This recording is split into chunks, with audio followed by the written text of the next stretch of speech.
First off, I'd like to say thank you to Airhas for sending me these shoes. I am under no obligation to say anything positive or negative, but they were kind enough to send me a free sample since I've been a physical therapist since 2006 and an avid barefoot runner.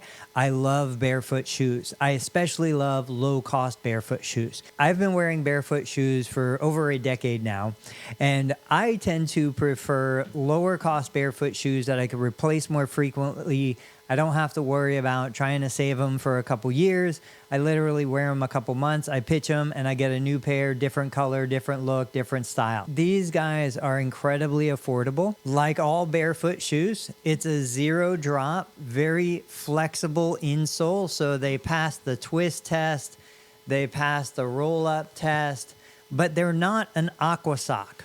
A lot of the barefoot shoes I see on Amazon are really just aqua socks. These are a legitimate shoe. I do like to run at night, and these do have some reflective elements down here and up here. I love the fact that they don't have a tongue. This is all one piece. A lot of times in my older shoes, the separate tongue would slide over to the side and it would start to wear funky. These things will never do that. They do come with removable insole. Of course, the insole is practically nothing, but if you did want more of a barefoot feel, you could remove that. So now if you want to see a little more about how these shoes perform, I've got some additional video of me on the treadmill and me moving around the clinic, so you can check it out.